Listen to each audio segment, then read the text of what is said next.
Zac Robinson called one of the best games of the year versus the Bucs, but can we expect more games like this if he's brought back in 2026?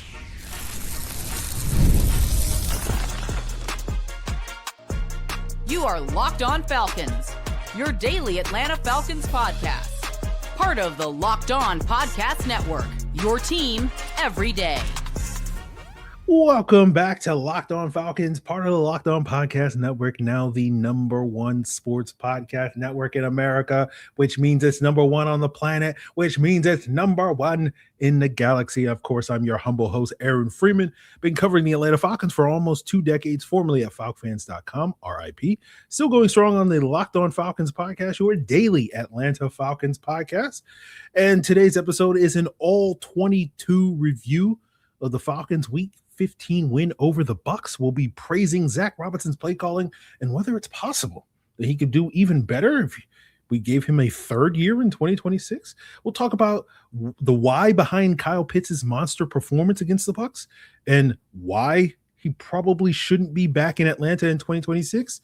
And we'll talk about the blitz being back and if Jeff Ulbrich should go down swinging for the rest of the season. Today's Locked On Falcons is brought to you by FanDuel.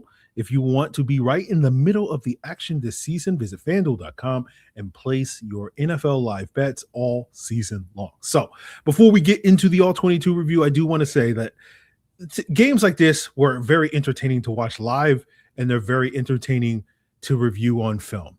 And even though there are parts of these games that are frustrating at this point because the season is the way that it is, all I ask for the Atlanta Falcons for these final 3 games, for the 2 Sundays and the Monday that are left this season, it's just entertain me. That's all I need. I just want to be entertained.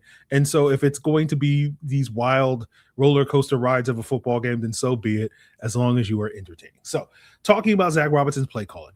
One of the best call games I think he's had this season. I think there's been 5 games. This is one of 5 games I feel like Zac has done a great job this year in terms of his play calling. The Vikings game, the Washington game, Buffalo, New Orleans, and this one. The extended all-22 for the Locked On Falcons insiders, we're going to get more into a bunch of plays on the actual film and break it down to show some of the good play calls he did. But at least for today's audio and or video episode that you're watching here on YouTube or on your preferred audio platform, to me, one play kind of really sort of summarizes the good play calling, where the Bucs had basically been in Tampa 2 for most of the game whenever the Falcons were in a 3rd and long situation, and the Falcons were able to exploit that tendency on that 4th and 14, dialing up a Tampa 2 beater with that whole shot to David Sills, which was sort of the critical play that set up the game-winning field goal for the Falcons. And so Zac Robinson has been very scrutinized by a large portion of the fan base this season. We were scrutinizing Zac Robinson last year, and I feel like Soulja Boy, where, they stole my whole flow, word for word, bar for bar. But, we haven't been as down on Zac Robinson as everybody else is, because I do think there are signs of year 2 growth. This game and several others are part of it. I think the biggest area of growth for Zac Robinson has especially been prevalent over the last 7 games now, which is the improved play action passing attack. Now, I know the Dan Orlovskis of the world will link that exclusively to the under center play action that we have seen, very prevalent over the last 3 or 4 games since that Week 12 win over the Bucs. Over the Saints, right? But for those of us that actually watch every Falcons game, as opposed to 3 or 4 per year, like the Dan Orlovskis of the world, we know that prior to that Saints game, the Falcons play action passing attack had been very effective for the 3 weeks prior to that, when the Falcons were still primarily in pistol. And so it's not really about the under center versus pistol thing. That's part of it, but it's not the core of why the Falcons play action passing attack has been so effective over the last 7 games. It's because their route concepts are better. They've been doing, prior to his injury, they were doing a great job featuring Drake London on those plays. And since Drake London's injury, they've done a great job featuring Kyle Pitts. And if you watch Locked On Falcons throughout the offseason, we talked about that being a big part of why this play action passing attack could get better by unlocking Kyle Pitts in that. And you saw some of that on display this past Thursday as well in the previous weeks. Now, to illustrate that, since week 9, since that Patriots game, the Falcons are basically a top 10 play action passing team, regardless of the metric that you look at, right? You look at passer rating, they're 9th. You look at yards per attempt, they're 2nd. Completion rate, they're 7th. First downs per attempt, they're 8th. EPA per play, they're 2nd. And obviously those rankings are going to fluctuate based off of Sunday's games and whatnot. But generally speaking, they're a top 10 offense off of play action since that Patriots game. And the hope is that in a world where, you potentially bring back Zac Robinson in year 3, right? Can he pick up where he left off based off of these last 7+ games? And again, I want to remind folks that, I said this on Thursday night after the game. We are operating here on Locked On Falcons under the assumption that the Falcons are going to clean house with their coaching staff and front office at the end of this season. But we have been thinking about it, right? As the possibility if we're wrong in that assessment and they do decide to run it back. And, to me, this improvement with the play action gives you hope for a possibility that year 3 for Zac Robinson could be better than year 2. And I think if that's going to happen, the Falcons are going to have to bring in some type of like consultant, right? Someone who's basically the Gary Kubiak to Zac Robinson's Kevin Stefanski, if you recall in 2019 when Gary Kubiak joined the Vikings and led to that helped take Kevin Stefanski to another level by basically teaching him his offense, and Stefanski ran a variation of that, and that was very successful for the Vikings. Shout out to Kyle Rudolph and Kirk Cousins beating the Saints in the playoffs that year. And who that person could be for the Falcons in 2026 in this world where we're running it back with Zac Robinson, I don't know. Basically, we'll think about it a lot more if we'll cross that bridge if we get to it. I don't think we will get to that bridge, but the obvious name that kind of jumps out to me is kind of John Gruden if the Falcons are going to do that, but we'll see on that front. But there's a possibility that strategy could work.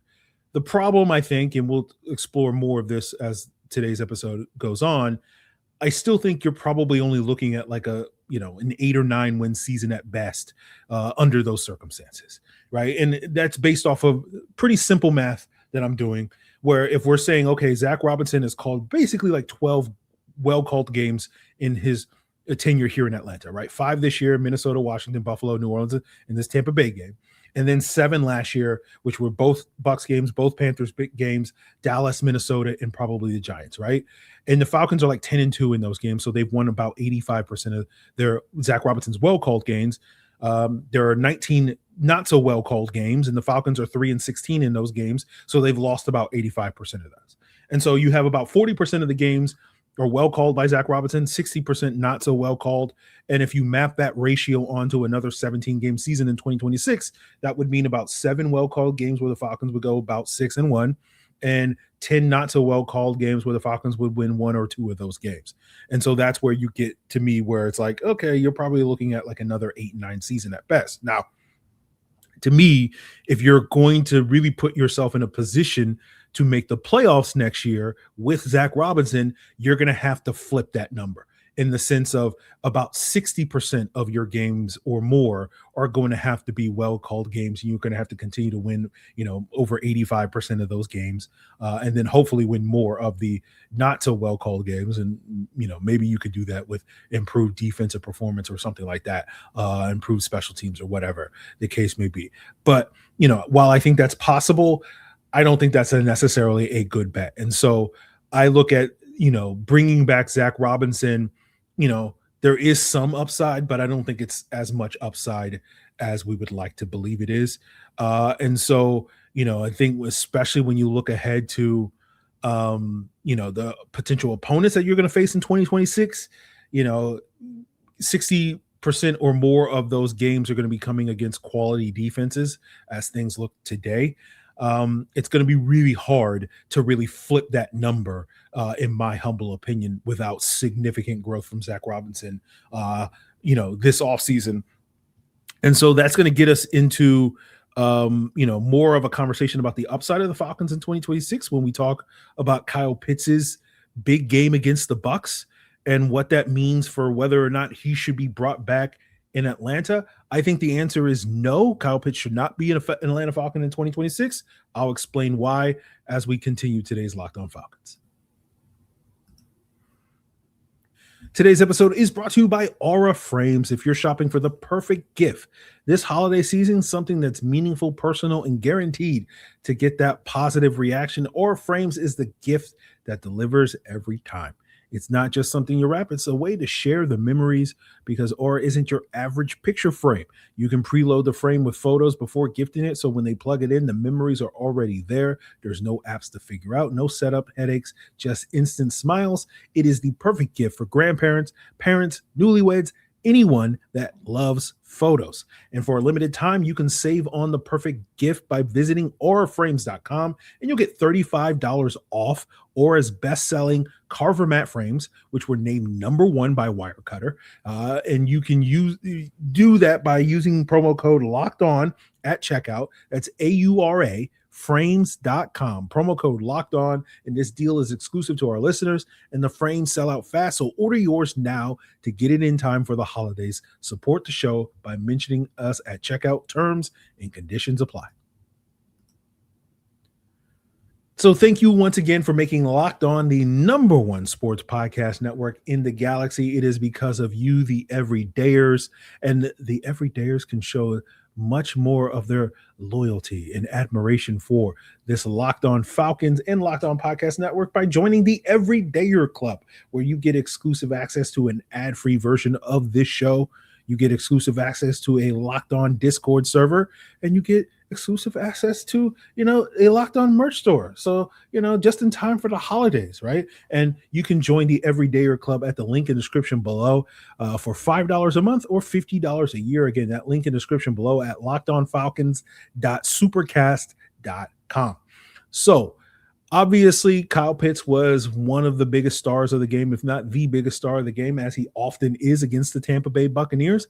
And piggybacking on the play calling conversation we just had, I thought a big reason why is that the Falcons did a great job attacking the Bucs cover 3, as well as their man coverage with Kyle Pitts. There was a 2-play sequence at the end of the second quarter that best exemplifies this, where Kyle Pitts caught a 36-yarder and then the 17-yard touchdown right after that. And both of those were excellent designs attacking the Bucs cover 3 defense. Now, you guys know I've been one of the biggest Kyle Pitts apologists around. So performances like this, you absolutely love to see it. And I've seen a lot of conversations since this game about Kyle Pitts' potential future in Atlanta, since he is a free agent after this season. Over the past 72 hours, I've seen a lot of people suggesting online that the Falcons should absolutely keep Kyle Pitts and potentially franchise tag him as a way to keep him this offseason. I don't agree. I think you should let Kyle Pitts walk. I think tagging him makes little to no sense to me. According to overthecap.com, a franchise tag for tight ends in 2026 is projected to be about $16 million. The Falcons currently, according to overthecap.com, are projected to have less than $1 million in cap space entering the offseason. And when you factor in effective cap space, which factors in, paying your rookies as well as having fielding a full roster, the Falcons are in fact $11 million over the 2026 salary cap. Now, we know that the Falcons can free up cap by cutting Kirk as a pre-June 1 cut, as well as Darnell Mooney. That would free up about $30 million in cap space, but that would put you in about $20 million in effective cap space, and tagging Pitts is going to eat about $16 million of it. Now, there are other avenues where the Falcons can free up more cap space, restructuring contracts, extending Drake London, etc., maybe some trades and whatnot. But to me, tagging and trading Kyle Pitts just doesn't make a ton of sense. I don't think the market is going to be that robust for Kyle Pitts, right? Maybe you get a third, maybe you get a 4th round pick for him in the 2026 draft. If you do that, I don't think that really does a whole lot for this football team. I'd just rather let him walk and try to get a comp pick in 2027. I'd rather let him and Tyler Algier and Arnold Ebiketie and Leonard Floyd and Caden Ellis, all the sort of big free agents that are likely to get lucrative contracts from other teams, walk in free agency so that you can probably get some day 3 comp picks in 2027. Now, of course, you're saying, okay, well, what are we going to do if we sign some free agents and that cancels out some of those comp picks that we're, potentially going to get? And that's the point. Like, we ain't signing any free agents if it's up to me that are going to cancel out that. We are going to basically approach the entire offseason with the idea of trying to maximize how many comp picks we get in 2027 rather than approach the offseason with the idea of we're going to try to plug as many holes and try to improve this roster as much as possible. That's my personal opinion. Now, you ask, okay, well, if we give Kyle Pitts a contract extension rather than tag him, that will save a little bit more money. And I go, like, what are you trying to do with Kyle Pitts on a contract extension? We know Kyle Pitts, again, this is coming from a Kyle Pitts apologist, but Kyle Pitts is a luxury player, right? He's always been a luxury player, right? And so you're going to pay him, what, $15 million a year, which is probably what his market value is going to be on the open market for a tight end. And you don't really have a solidified quarterback position. You don't have a wide receiver too. This is the exact same situation that the Falcons, when Kyle Pitts joined the team back in 2021, that he came into, and it led to a very up and down 5 years for Kyle Pitts because you didn't have answers at these other spots. And so, I sit here and go, why are you paying a premium? That time you did it via the draft, how high you took him in the draft, right? But why are you paying a premium when you basically have other fish to fry? You need to answer the quarterback issue. You need to address the wide receiver position, right? The definition of insanity, ladies and gentlemen, is doing the same things over and over again and expecting a different result. And so I think if you're going to extend Kyle Pitts or whatever, like, you're just going to get right back into the same cycle that you've been for the last 5 years, which is on this roller coaster, right? And so why are you paying a premium for Kyle Pitts when you can probably find a tight end in free agency or the draft that's probably not as good or athletic as Kyle Pitts is, probably not going to run a 4.4, but you can probably find a guy that can run a 4.6, a 4.7, right? Flat, and be able to scheme him up in similar ways that you're being able to scheme up Kyle Pitts this year for a fraction of the cost that you would have to pay to keep Kyle Pitts, especially given that the Falcons aren't really going anywhere in 2026, right? If they were coming off a winning season in 2025, we'd be much more justified to try to keep the band together. But what are you trying to build off of right now? And where's the upside at this point in time? And that gets us to the 2026 schedule conversation that I know 90% of my audience does not pay any attention to what this 2026 schedule is going to be until the schedule actually drops in May. But that's something that we here on Locked On Falcons, we think about this stuff in December and January, guys, right? So right now the Falcons in 2026 are projected to face the AFC North and the NFC North as divisions, right? Their 17th game is going to be against an AFC West team, and the current standings hold with the Falcons currently in third place in the NFC South. They're going to face the third place team in the AFC West, which is the Kansas City Chiefs, right? So you look at those 9 games, it's the AFC North, NFC North, and the Kansas City Chiefs. Best case scenario, you're going like, 4-5 in those 9 games, right? And the third place team in the NFC East and NFC West right now are Washington and San Francisco, right? If you go 4-2 in the division and then you beat both Washington and San Francisco, that gets you to 10 wins and possibly the playoffs.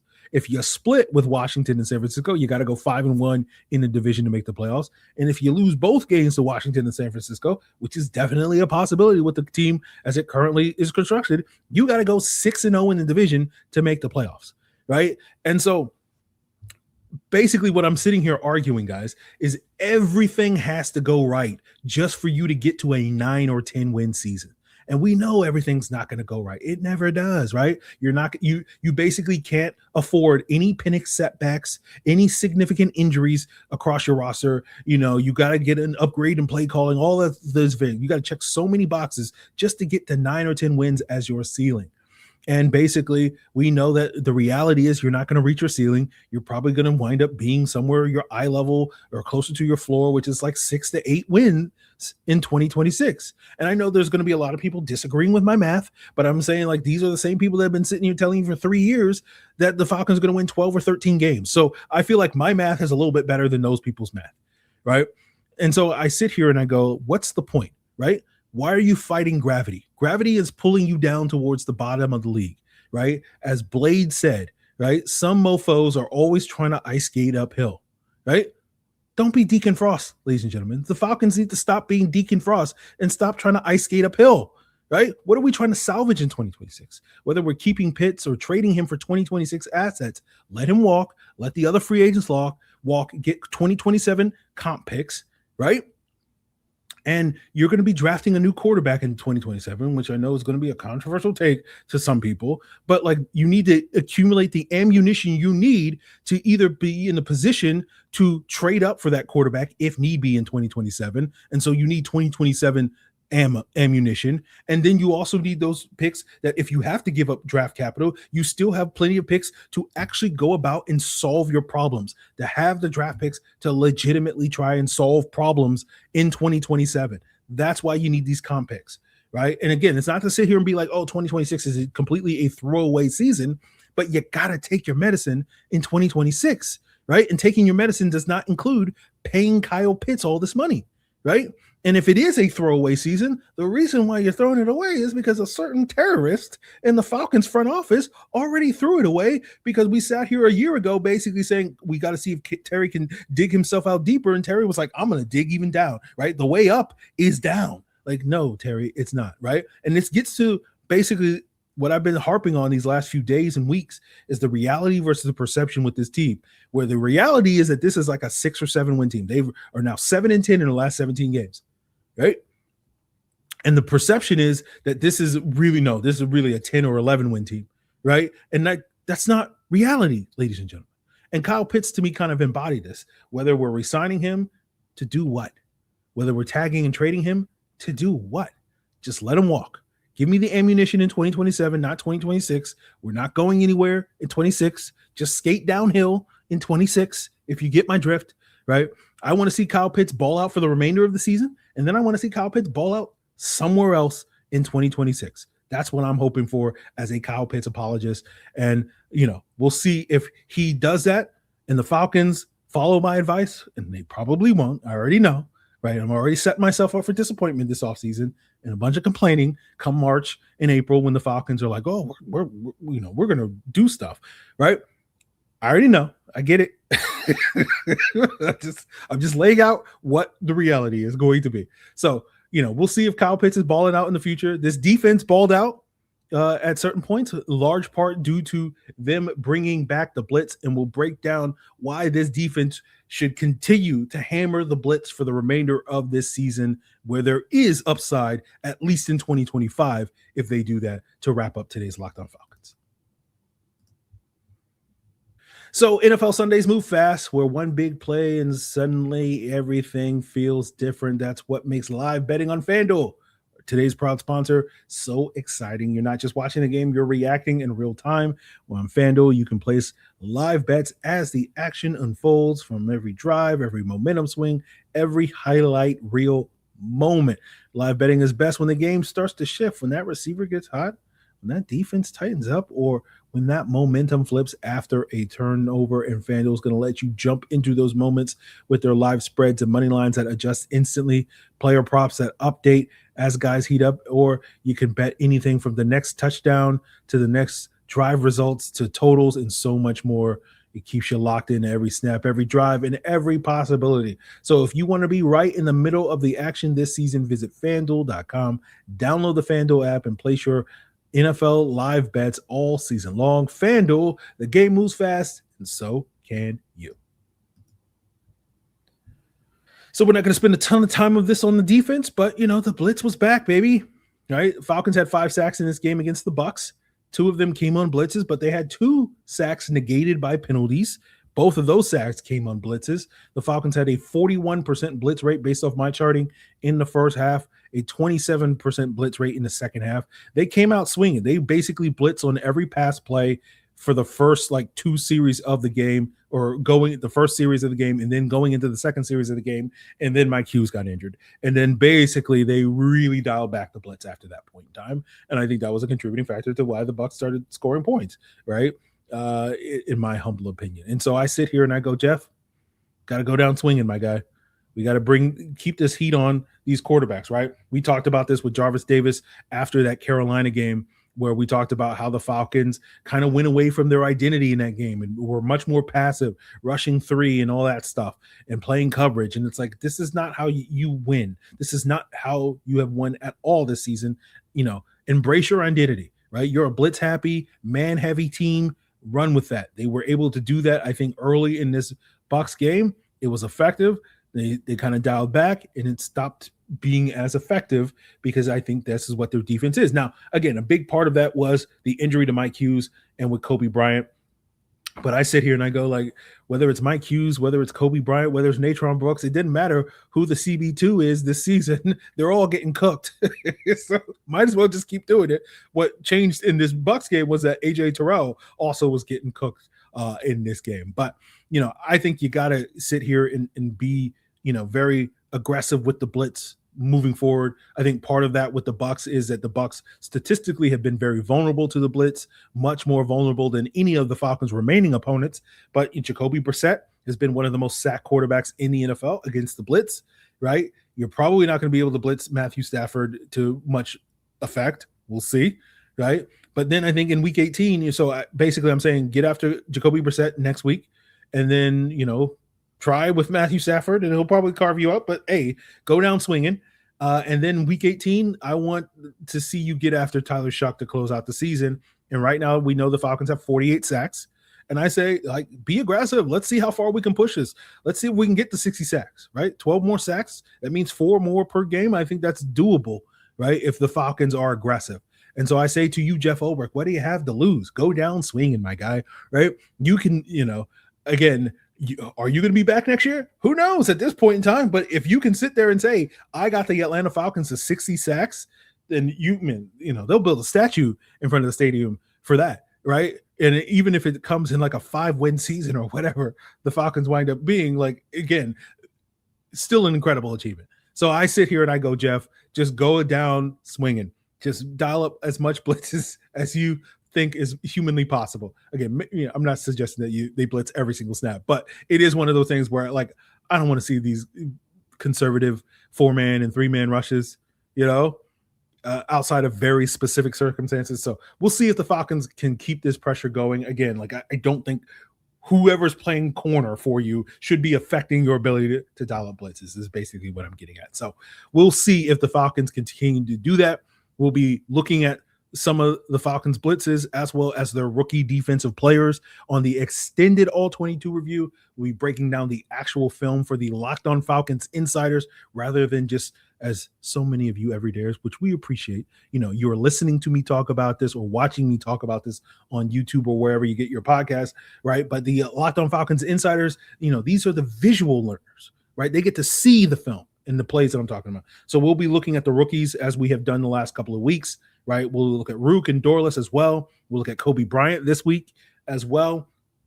Talk about Kirk Cousins' performance, Kyle Pitts' performance. Look at some of the good play calls from Zac Robinson. That is all available for the Locked On Falcons insiders on the extended all 22 review, as well as a breakdown of my charting of the pass rush and the pass coverage. And you can, get access to that for free right now if you or maybe not right now, but you'll get access to that for free, and then I will drop it on Monday, right? So depending on when you're listening to it, it might be available for you right now. But you'll get access to that by hitting that link in the description below at joinsubtext.com/LockedOnFalcons, right? And you can get a 14-day free trial, then $4.99 a month thereafter. And of course, still want to plug the Everydayer Club, where you can get an ad-free version of Locked On Falcons, get access to a merch store, get access to a Discord server. And of course, if you want to get that for free for a month, you can do so by checking out, if your Locked On Falcons is part of your Spotify Wrapped playlist, just tag Locked On Podcast Network on your preferred social media platform, Instagram, Twitter, etc., and they will give you code for a free month of the Everydayer Club, so you can try out all the perks of being a true everydayer, right? And join this exclusive club. So hopefully we will see you there, hanging out in the Discord, hanging out in the merch store, buying some Locked On merch for this holiday season. And again, you can find links to that at LockedOnFalcons.supercast.com. So all those links are in the description below. Extended all 22 review, Locked On Falcons Insider, Everydayer Club. So go check it out. Continue to make Locked On Falcons your first listen. Tomorrow, I don't know what we're going to be talking about. We have some guests coming up later in this week, but tomorrow That will be later in the week. So we'll see. And they'll give their thoughts on the state of the Falcons. But tomorrow we'll figure something out. So continue to make Locked On Falcons your first listen on YouTube or wherever you listen to podcasts.